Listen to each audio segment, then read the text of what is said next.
시청자 여러분 안녕하십니까? 헬로티비 뉴스입니다. 먼저 오늘의 주요 뉴스부터 보고 오시죠.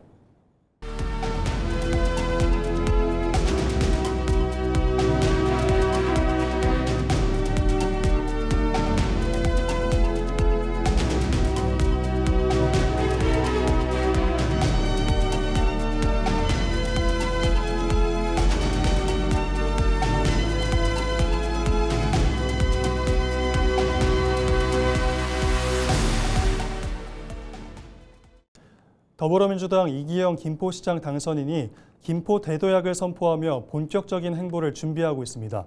하지만 김포에는 광역교통망 확충과 교육 여건 개선 등 풀어야 할 난제들이 산적해 있는데요. 민선 9기 김포시 행정부가 과연 어떤 해법을 마련해 나갈지 이관성 기자가 보도합니다. 인구 50만 대도시로 성장하며 미래 성장 잠재력이 커진 김포시. 민선 9기 이기영 김포시장 당선인은 김포 한강 컴팩트시티와 환경재생복합단지 등 대형 개발 사업이 맞물린 지금을 김포 발전의 골든타임으로 보고 있습니다. 이 당선인이 우선 집중하는 분야는 실타래처럼 얽힌 교통 문제 해소입니다. 지하철 5호선 김포 연장 사업의 조기 착공과 GTX-D 강남 직결 노선의 제5차 국가철도망 계획 반영, 또 예타를 통과하지 못한 인천 2호선 김포 고양 연장선과 고질적인 골드라인 혼잡 문제 해결에 행정력을 집중해야 합니다. 당장 중요한 우리 광역철도, 철도 문제부터 해결하는 데 최선을 다하도록 하겠습니다. 특히 지금 김포 시민들이 체감하고 있는 교통 문제는 매우 심각한 수준입니다. 그래서 당선 즉시 우리 철도 문제 진행사항을 챙기는 TF를 만들어서. 하지만 당선인 앞에 놓인 난제들이 만만치 않습니다. 당장 5호선 연장 사업의 경우 인근 지자체와의 노선 갈등 불씨가 여전한 데다 지역 내 세개역 신설 요구가 잇따르고 있습니다. 이 당선인은 기본계획 수립 시 추가 역사를 반드시 반영하겠다는 입장이지만 여기에 추가될 경우 사업 자체가 다시 지연될 가능성을 배제할 수 없습니다. 또 대광이 조정 당시에 명시된 건폐장 이전 계획과 개통 후 운영비 분담 협의 등 지자체 간 조율해야 할 민감한 사안들이 산적해 있습니다. 교통 분야 외에도 신도시 지역의 고질적인 과대 과밀 학급 해소와 안전한 통학로 확보 등 교육 환경 개선도 시급한 과제입니다. 아울러 미신청 실책을 겪었던 평화 경제특구 유치 재도전과 알리백 첨단 전략 산업 거점 조성을 통한 자족 도시로의 체질 개선도 민선 9기가 마주한 무거운 숙제입니다. 대도약이라는 청사진을 제시한 이기영 당선인의 행정력이 시험대에 오른 가운데 산적한 지역 난제들을 어떻게 풀어나갈 수 있을지 시민들의 이목이 집중되고 있습니다. 헬로티비 뉴스 이관서입니다. 조용익 부천시장이 재선에 성공하면서 민선 8기 동안 추진해온 주요 사업에도 한층 속도가 붙을 전망입니다. 조 시장은 선거 기간 내내 주요 현안 사업의 연속성을 강조했었는데요. 대규모 개발 사업과 광역교통망 구축 분야에서는 해결해야 할 과제도 적지 않습니다. 이정화 기자의 보도입니다.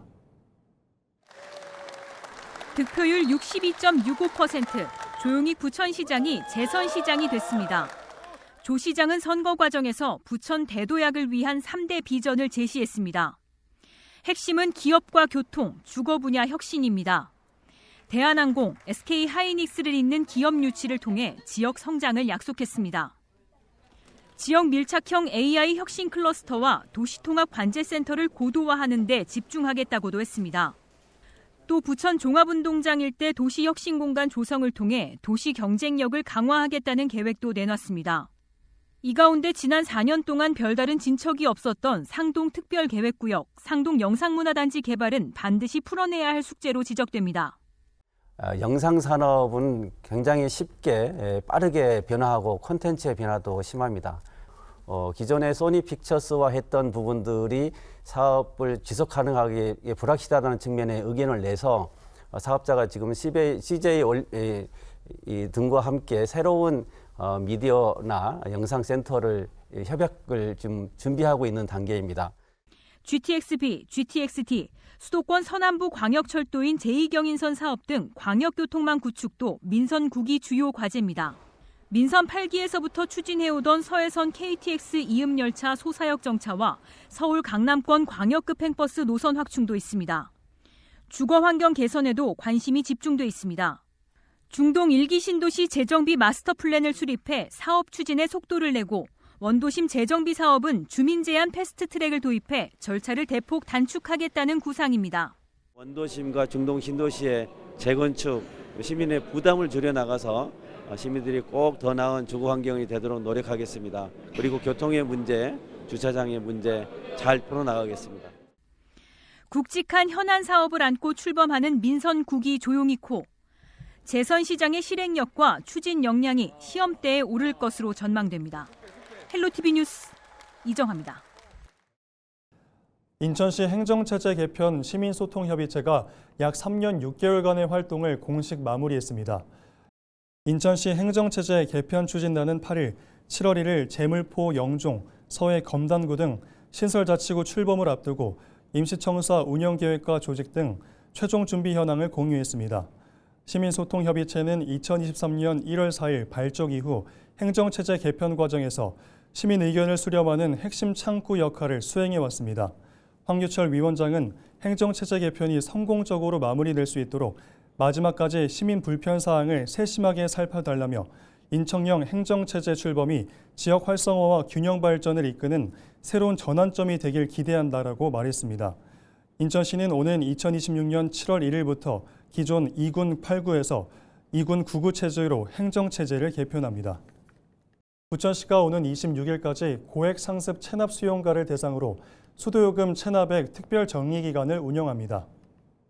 대상은 수도요금을 2번 이상 미납하고 체납액이 20만 원 이상인 경우로 자진 납부 유도에도 납부 의지가 없는 상습 체납자에 대해서는 급수정지와 재산 압류 등 행정처분합니다.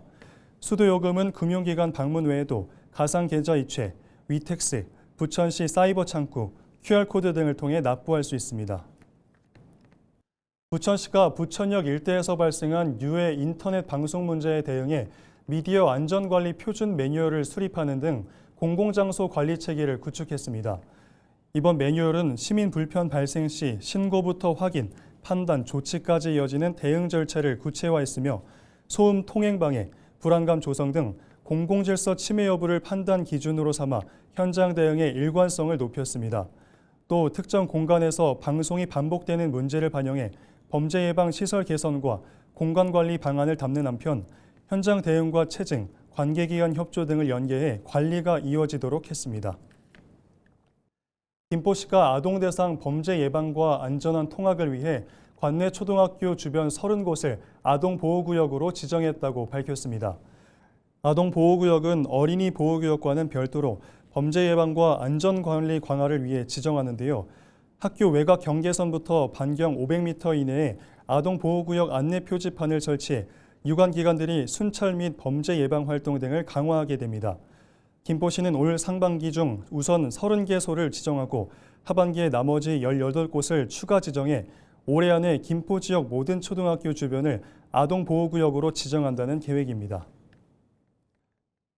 경기 북부 보훈지청이 호국 보훈의 달을 맞아 의정부시 동막교 광장에서 개최한 언제나 보훈 페스티벌이 시민과 보훈가족 등 4천여 명이 참여한 가운데 성황리에 마무리됐습니다.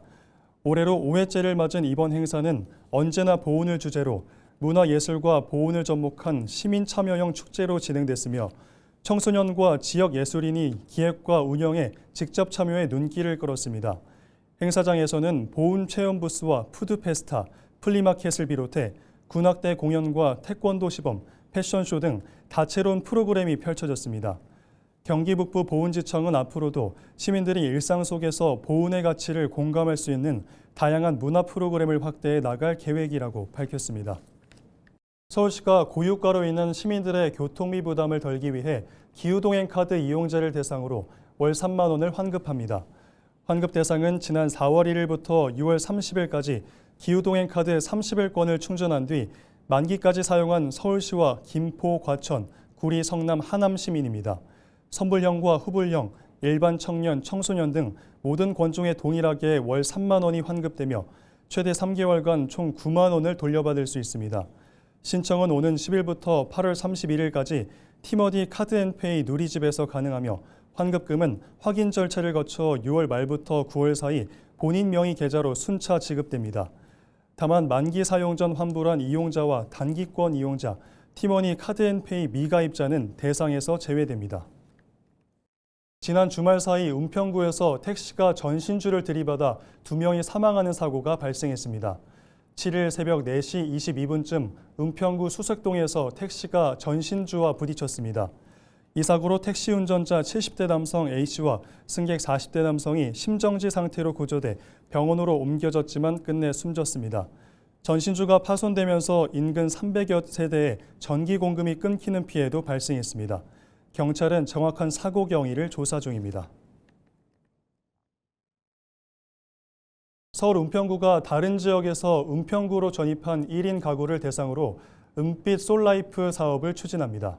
은빛 솔라이프는 새로운 환경에서 생활을 시작하는 1인 가구가 은평구에 안정적으로 적응할 수 있도록 지원하는 사업입니다. 지원 대상은 올해 1월 이후 은평구로 이사온 청중장년 1인 가구 900명입니다. 은평구는 이들에게 공구 세트 등 생활 물품이 담긴 웰컴 행복박스를 제공하고 생활 실태 조사도 함께 실시해 필요한 경우 복지 서비스를 연계할 계획입니다. 양천구가 생활권 곳곳에 정원을 조성하는 정원도시 양천 사업에 속도를 내고 있습니다. 구는 오는 2029년까지 도심 전역에 1,004개의 테마 정원을 조성해 주민들이 걸어서 5분 거리마다 정원을 만날 수 있는 환경을 만들 계획이라고 밝혔습니다. 지난해까지 237개소 4만 제곱미터 규모의 정원을 조성한 데 이어 올해는 250개소를 추가로 조성할 예정입니다. 올해 상반기에는 신정 허브원 튤립 만발 정원과 양천구청역 앞 방음지 정원 등 83개소의 정원을 새롭게 조성했습니다. 또 으뜸 가로공원과 국회대로, 신정 내거리 교통섬에는 2026 서울 국제정원 박람회와 연계한 특화 정원을 조성해 도심 속 녹지 공간을 확대할 계획입니다.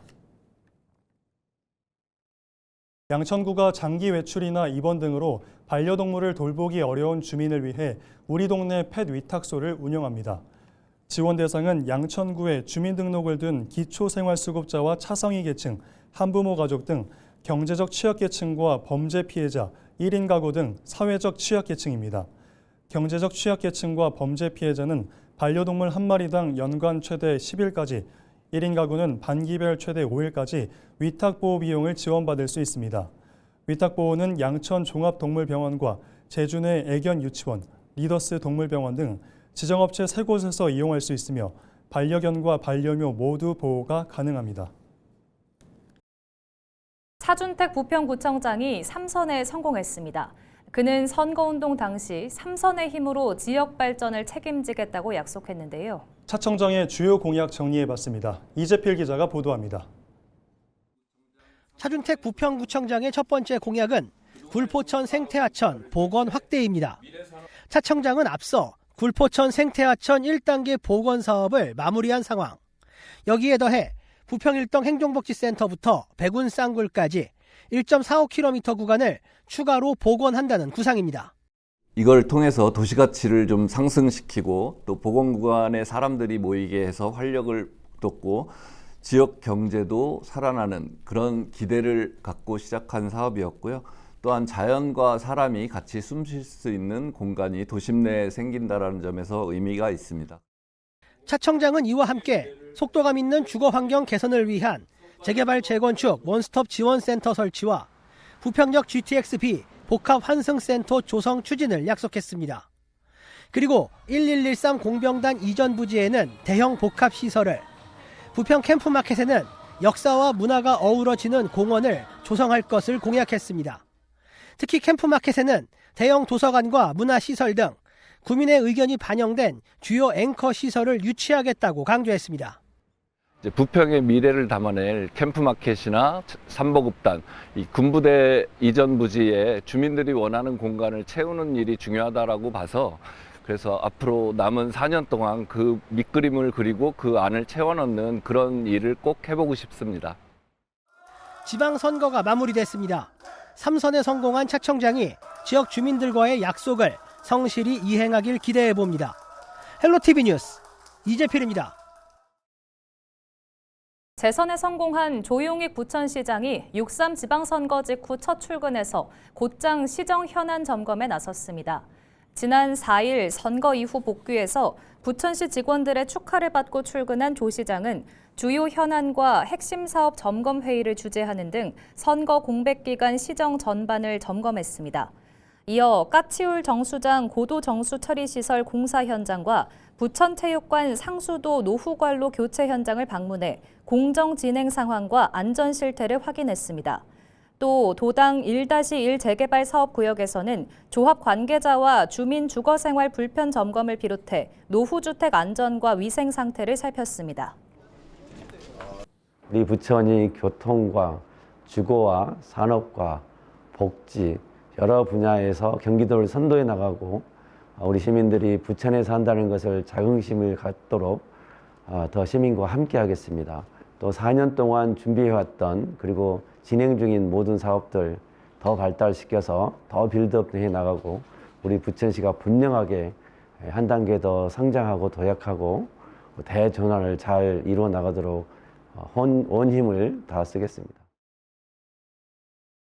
6.3 지방선거에서 부천 지역은 더불어민주당의 강세가 두드러졌습니다. 경기도의원 선거에서는 부천 8개 선거구 전석을 민주당이 차지했고 부천시의원 선거에서는 전체 24석 가운데 민주당이 14석, 국민의힘이 10석을 각각 확보했습니다. 이 가운데 비례대표는 2석으로 양당이 1석씩 나눠 가지게 됐습니다. 제10대 부천시의회가 24명 체제로 운영될 전망입니다. 부천시 원미구 선거관리위원회는 최근 더불어민주당 비례대표 부천시의원 후보였던 박연순 후보의 등록을 무효 처리를 통보했습니다. 선관위는 박 후보가 공직선거법상 입후보 제한 대상인 사립유치원 원장 신분을 유지한 채 후보 등록을 한 것으로 판단했습니다. 다만 박 후보는 후보자 등록 당시 선관위로부터 사퇴하지 않더라도 출마가 가능하다는 취지의 안내를 받았다며 법적 대응을 검토하고 있는 것으로 전해졌습니다.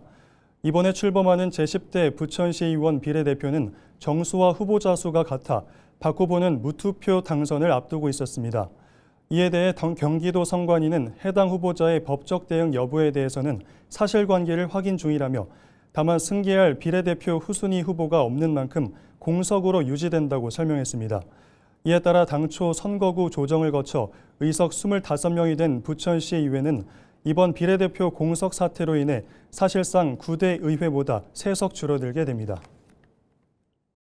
6.3 지방선거에서 더불어민주당이 서울시의회 의원 118석 중 80석을 차지해 다수당이 됐습니다. 서울시의회가 발표한 당선인 현황 자료를 보면 이번 지방선거로 지역구 103명, 비례대표 15명 등 총 118명이 당선됐습니다. 이 중 더불어민주당 소속 당선인은 80명이며 국민의힘은 38명입니다.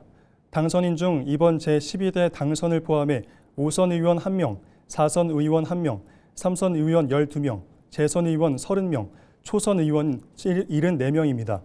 최다선인 5선 당선인은 마포 제4선거구의 김기덕 의원이며 4선 의원은 구로 제2선거구의 김인재 의원입니다. 3선 의원은 은평 제1, 2, 4선거구의 성음재, 이병도, 이연찬 당선인 등입니다. 제12대 서울시 의원의 임기는 7월 1일부터 2030년 6월 30일까지입니다. 더불어민주당이 인천광역의원 선거에서 압승하며 인천시의회에서 일당 체제를 굳혔습니다. 중앙선거관리위원회 자료를 보면 인천시의회 지역구 의원 정수는 모두 39석으로 이 가운데 89.7%에 달하는 35석을 민주당이 차지했습니다. 여기에 비례대표 의석 총 6석 중 절반인 3석도 확보했는데요. 이로써 민주당 광역의원은 전체의 84.8%인 38명으로 늘어나게 됐습니다.